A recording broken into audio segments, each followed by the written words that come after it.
Welcome back to the channel, and in today's video, we are diving into one of the most intriguing entries in the Shin Megami Tensei universe, Shin Megami Tensei Devil Survivor for the Nintendo DS. This game takes the classic demon summoning, high-stakes storytelling of the Megami Tensei series, and blends it with tactical RPG elements, turning it into a must-play experience for any fan of strategy titles. We'll delve into the game's history, its unique gameplay, and how it stacks up with the SMT franchise in a little bit. But before we get any further, make sure to subscribe to this channel and don't forget to hit that bell icon so you never miss an update. Now without further ado, let's get it.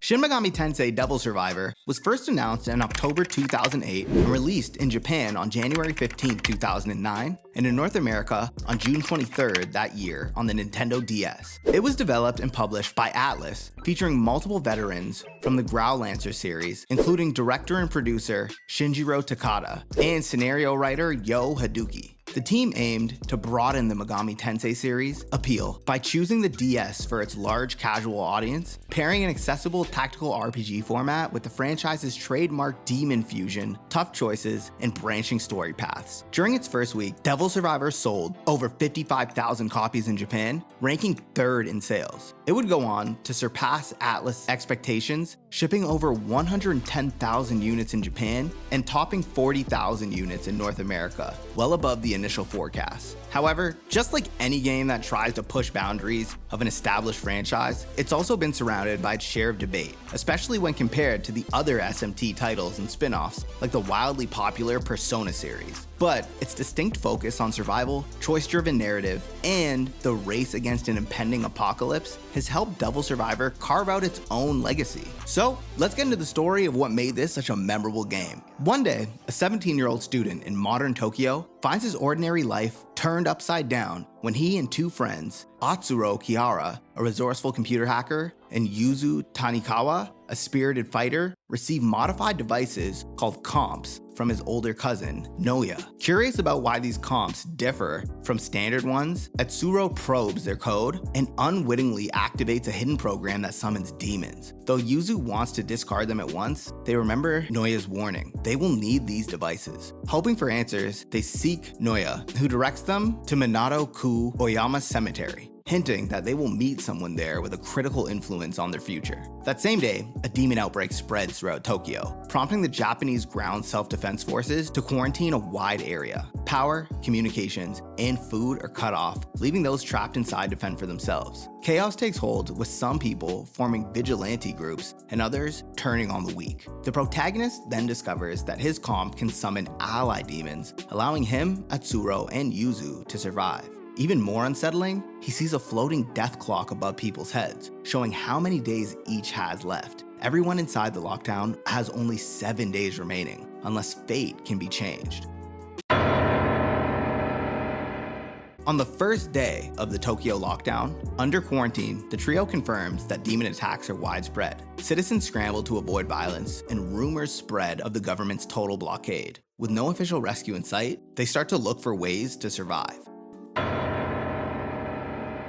On the second day, as the group explores, they encounter more people surviving by wit or luck. Kisuke, a friend from Atsuro's school, burns with passion for justice. Meanwhile, Midori Komaki, a cosplayer, tries to embody a hero to protect the innocent. Gin, who runs a live music bar, seeks stability amid despair, and Kaido, a gang leader, protects his own under shifting allegiances. Mari, an elementary tutor whose fiancé was killed by demons, wants revenge. Azuna, a soldier following strict orders, attempts to keep order despite the meltdown. And Amane Kuzuryu, daughter of a famous cult leader, offers cryptic hints that her group may have helped trigger this crisis. Meanwhile, Haru, a singer, fears her song caused the demons to materialize, while a desperate father named Honda worries about his son's operation outside the blockade. The protagonist then realizes he can alter people's fates by helping them avoid lethal dangers, thus changing their death clocks.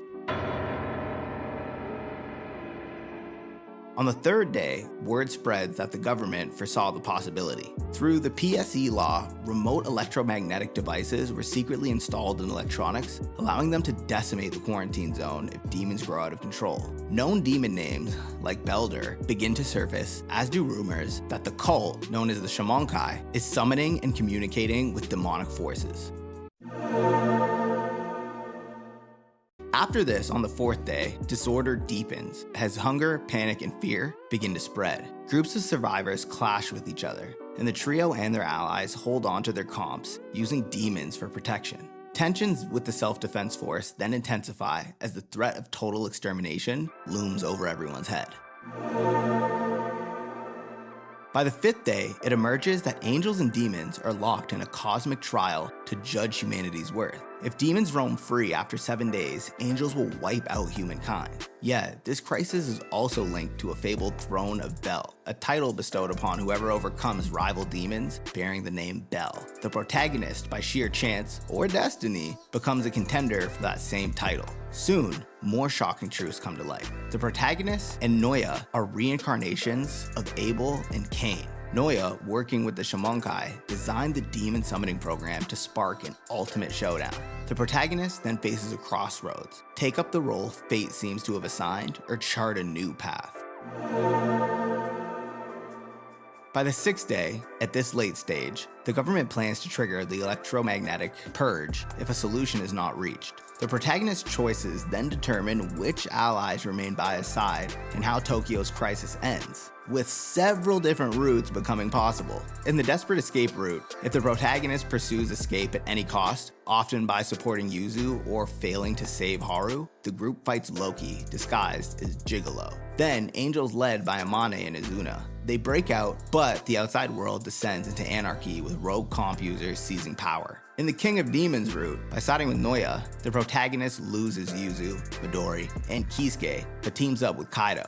They defeat the angelic forces guarding Amane, exorcise the demon Jezebel from her, and topple Belberith, finally conquering Babel. The protagonist then seizes the Throne of Bel and declares war on God. In the Kingdom of Saints route, should the protagonist join Amane, he fuses the power of Bel with a messianic destiny. After defeating Belberith, summoning Babel, and winning that climactic battle, he emerges as both King of Bel and Messiah. In the Silent Revolution route, aligning with Atsuro leads to reprogramming the demon summoning server, restricting who can summon demons, military, police, and certain officials. Here, Jezebel mysteriously disappears. After dispatching Belberith and Babel, the protagonist enforces a system that grants only select groups the authority to command demons, thereby averting total destruction while preserving order. In contrast, in the Song of Hope route, choosing Jin's path, the protagonist protects Haru, letting her sing and reset the server with Atsuro's help. Once they defeat Belberith, they battle Babel. Killing Babel's first form banishes every demon, ally or foe, from Tokyo.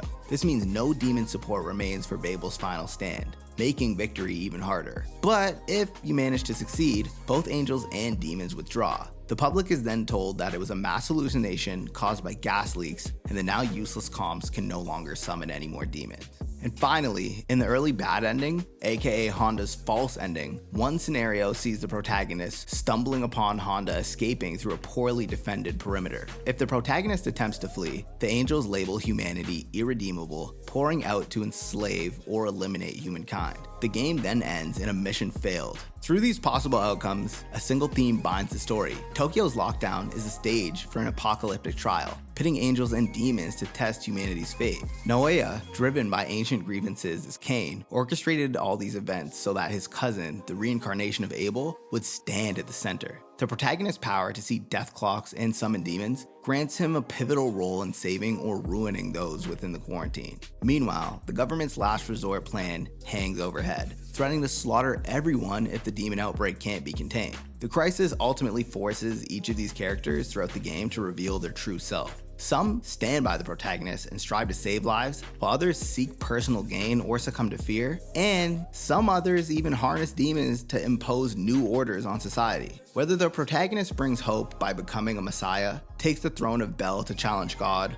or simply strives for a pragmatic solution that keeps demons regulated, the choices made on the 6th day decide the nature of Tokyo's rebirth or its annihilation. Thus, what began with 3 teenagers and some unusual comps evolves into a week-long battle involving cosmic forces, moral tests, and the survival of humanity. Each path offers a different answer to the question of how mortals should handle the power of demons and their relationship to angels, whose harsh judgment hangs over their head. And the countdown hurries everyone to make choices that will shape not just the fate of the quarantine, but the fate of the entire world. And that is a lot to handle for a kid playing a Nintendo DS. Honestly, this game had me stressed the hell out. The clock just kept ticking. I had to go and battle all these damn demons. Sometimes you would luck out and have a crazy battle. Other times you would just continue to get crunched. And I can't even remember the amount of times I tried to reset my DS because I didn't like the outcomes that were happening. Honestly, this game was hella unique. And as a person who has not fully dove into the Persona series, I really messed with this game. It is one of the Nintendo DS games that I actually bought and sticks out to me to this day. And all of the character designs were actually really interesting to me. If you haven't checked out this game, I highly would recommend it. And with that being said, thanks for watching. Don't forget to click the join button down below so you can become an S-Rank supporter, tap the like button, and kick the bell icon so you